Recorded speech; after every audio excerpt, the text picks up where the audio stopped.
Hello दोस्तों, welcome to ST cinema. स्वागत है आपका फिर से हमारे यूट्यूब चैनल एसटी सिनेमास पर। आज मैं आपको ऐसी मूवी के बारे में बताने जा रहा हूं जो कि सस्पेंस, थ्रिलर और क्राइम से भरपूर है। मैं आपको जानकारी के लिए बता दूं कि इस मूवी को जो है IMDb की तरफ से 7.5 की रेटिंग मिली हुई है। इस फिल्म की कहानी जो है काफी ज्यादा डिफरेंट है। मैं बात कर रहा हूँ मेगा स्टार मामूट्टी की फिल्म क्रिस्टोफर की। ये बात तो कंफर्म है कि मूवी अगर मामूट्टी की है तो मूवी में कुछ तो खास बात होगी। तो मूवी की शुरुआत होती है एक ऐसे आदमी से जो कि एक SP ऑफिसर होता है, एक ऐसा खतरनाक ऑफिसर जो बहुत कम बोलता है, वो अपनी आंखों और हाथों से बात करता है।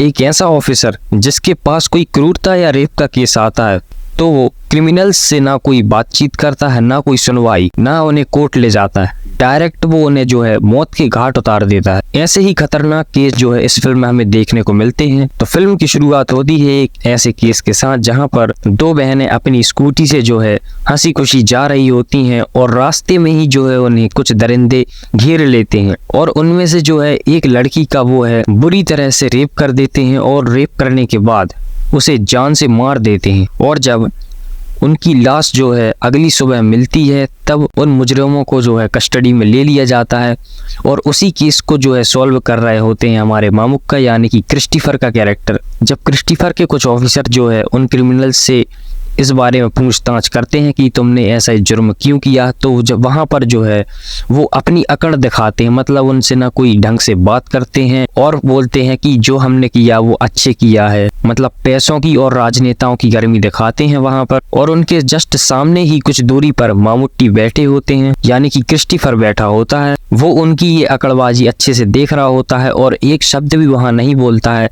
बिल्कुल शांत बैठा होता है। फिर जो है वो बोलता है अपने ऑफिसर से कि इन्हें ले चलो, मतलब उन्हें कोर्ट ले जाया जाता है। लेकिन जो है रास्ते में ही मामूट्टी उन्हें कोर्ट ले जाने की वजह एक जंगल ले जाते हैं और उन मुजरिमों से बोलते हैं कि अब यहाँ से आप लोग भाग जाओ। और भागते हुए क्रिमिनल्स पे जो है क्रिस्टोफर गोलियों की बरसात कर देता है और वहीं पर उन्हें मौत के घाट उतार देता है और केस वहीं सॉल्व हो जाता है। जब मीडिया और बड़े ऑफिसरों को पता चलता है कि क्रिस्टोफर ने जो है उन क्रिमिनल्स की ना कोई पूछताछ की है, ना उन्हें कोर्ट ले जाया गया, ना कोई सुनवाई की और ऐसे ही उनने जो है उनका एनकाउंटर कर दिया, तो वहां पर मीडिया और बड़े ऑफिसर उन पर सवाल उठाते हैं, उसका जो है जमकर विरोध करते हैं। लेकिन अब तक जनता के पास ये बात पहुंच जाती है और वो जो है क्रिस्टोफर के समर्थन में आ खड़ी होती है। क्रिस्टोफर को कुछ समय के लिए नौकरी से निकाल दिया जाता है, सस्पेंड कर दिया जाता है, लेकिन जनता के समर्थन में उसको इतना प्यार मिलता है कि वो वापस जो है सर्विस में आ जाता है। ऐसे ही फिल्म का दूसरा केस शुरू होता है जहाँ पर एक महिला डॉक्टर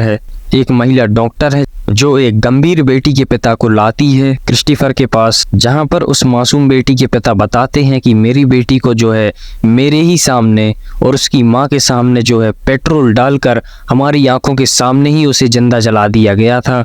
और वो लड़की पूरी तरह जल जाती है और हॉस्पिटल में जली हुई अपनी आखिरी सांसें गिन रही होती है और बोलती है कि मुझे सिर्फ और सिर्फ क्रिस्टोफर सर से मिलना है। और वही पिता एक महिला डॉक्टर के साथ क्रिस्टोफर सर को बुलाने जाते हैं। अब क्रिस्टोफर हॉस्पिटल जाता है और उस लड़की से वादा करता है कि उसके साथ जिस किसी ने भी ऐसी दरिंदगी की है उसे वो नहीं छोड़ेगा। इस केस से जो है पुलिस के बड़ी अधिकारी क्रिस्टोफर को केस से दूर रखते हैं, क्योंकि जो है क्रिस्टोफर ना कोई सुनवाई करता है, ना उन्हें कोर्ट ले जाता है, वो तो डायरेक्ट खत्म कर देता है। लेकिन क्रिस्टोफर इनके पीठ पीछे जो है उन मुजरिमों को ढूंढ निकालता है और एक रात पहले ही जिस तरह उस लड़की को पेट्रोल डालकर जलाया गया था उसी तरह वो जो है उसे पेट्रोल डालकर जला देता है और एक नदी में फेंक देता है और किसी को कानो कान खबर भी नहीं होती है। जब अगले दिन उसकी लाश नदी में मिलती है तो पुलिस अधिकारियों को शक हो जाता है कि ये जरूर क्रिस्टोफर का ही काम है। तो CM की एक मीटिंग में क्रिस्टोफर को बुलाया जाता है, उनसे पूछताछ की जाती है कि ये क्या है तुमने किया है। तो क्रिस्टोफर बहुत ही चालाकी से वहां पर इनकार कर देता है कि इस केस से जो है मेरा कोई लेना देना नहीं है, वो लड़की जो है मेरी कुछ नहीं लगती और वो मुझसे मिलना चाहती थी, इसलिए मैं उसे हॉस्पिटल मिलने गया था। और वो मीटिंग से बाहर आ जाता है। लेकिन भाई साहब, उन क्रिमिनल्स का गेम तो क्रिस्टोफर ने ही बजाया होता है।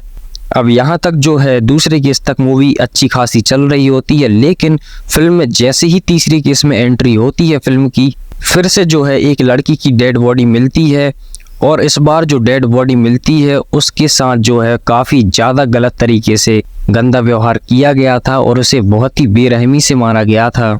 और वो लड़की और कोई नहीं बल्कि वही थी जो कि इससे पहले हुए एक केस में जिस बेटी की हत्या हुई थी उस पिता को क्रिस्टोफर के पास लेकर आई थी, वही महिला डॉक्टर थी और उसी का जो है मर्डर कर दिया गया था। जब क्रिस्टोफर को ये बात पता चलती है तो वो काफ़ी ज़्यादा हैरान हो जाता है और काफ़ी ज़्यादा गुस्से में आ जाता है। ये जो उस महिला डॉक्टर की लाश मिलती है वो केरल और तमिलनाडु के बॉर्डर पर मिलती है, जहाँ एक पहाड़ी इलाके में उसे मार दिया जाता है। और इसके पीछे हाथ होता है एक बड़े गैंगस्टर का जो कि जेल में बंद होता है, लेकिन जेल में रहते हुए जो है वो वहाँ से फ़ोन करके अपने आदमियों से गलत काम करवाता है। इस केस का इन्वेस्टिगेशन करने के लिए एक स्पेशल टीम बनाई जाती है, जहाँ पर एक लेडी IPS ऑफिसर को प्रमोट किया जाता है और उनके साथ जो है कुछ छोटे छोटे ऑफिसरों को भी लीड किया जाता है। और फिर से जो है पहले केस की ही तरह क्रिस्टोफर को इस केस से दूर रखा जाता है क्योंकि जो है क्रिस्टोफर डायरेक्ट इनकाउंटर कर देता है। और इस बार जो है उसकी बहन जैसी लड़की का जब गलत काम होता है फिर तो वो और ज़्यादा ही भड़क जाता है और जो है बिना सोचे समझे निकल जाता है तमिलनाडु और केरल की बॉर्डर, जहाँ पर उसी पहाड़ी इलाके में उसका रेप हुआ था। क्रिस्टोफर जैसे ही उस क्रिमिनल्स के अड्डे पर पहुंचता है वो क्रिस्टोफर को देखकर जो है भाग जाता है। क्रिस्टोफर जब उसके अड्डे पर पहुंचता है तो वहां पर कुछ रेफरेंस हमें देखने को मिलते हैं, जैसे कि थलपति विजय की फिल्म बिगिल का ये पोस्टर ये साबित करती है कि अब ये है जो क्रिस्टोफर जो है तमिलनाडु में आ चुका है। ये पोस्टर्स हमें बताते हैं कि ये तमिलनाडु है क्योंकि तमिलनाडु विजय अन्ना का गढ़ है।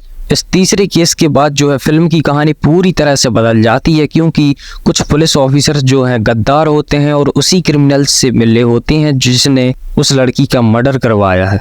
अब उस क्रिमिनल्स को ढूंढते ढूंढते क्रिस्टोफर जो है तमिलनाडु में पहुंच जाता है और उसे पकड़ लेता है जिसने उस लड़की का मर्डर किया है। और हर बार की तरह जो है क्रिस्टोफर उस क्रिमिनल को जो है फांसी लगा देता है।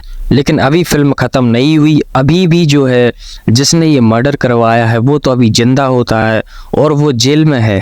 बहुत ही ज़्यादा टर्म्स और कंडीशन के बाद, बहुत ही मुश्किल झेलने के बाद क्रिस्टोफर जो है फाइनली उसके पास पहुंच जाता है जिसने मर्डर करवाया है, जो असली मास्टरमाइंड होता है। और उसी जेल में जाकर जहां पर वो कैद है वहां पर उसकी खोपड़ी उड़ा देता है। तो ये थी क्रिस्टोफर मूवी की शॉर्ट में कहानी। ये केवल इतनी ही नहीं है, मैंने तो आपको सिर्फ कुछ ही कहानी बताई है, लेकिन जब आप इस फिल्म को देखने के लिए बैठोगे तब आपको पता चलेगा कि हाँ ये फिल्म में कुछ तो है भाई साहब। सस्पेंस और थ्रिलर इसमें इतने ज़्यादा डाले गए हैं कि पूछो मत। साथ ही साथ जो है इस फिल्म की BGM भी सीन्स के साथ अच्छे से पकड़ बनाती है और फिल्म को ऊपर ले जाने का काम करती है। आपको क्रिस्टोफर मूवी की स्टोरी जानकर कैसा लगा, और अगर आपने ये मूवी देखी है तो हमें कमेंट करके बताइए कि आपको ये फिल्म कैसी लगी। और आगे आने वाले समय में हम आपको ऐसी ही मास्टरपीस फिल्मों की स्टोरी सजेस्ट करेंगे। तब तक के लिए धन्यवाद।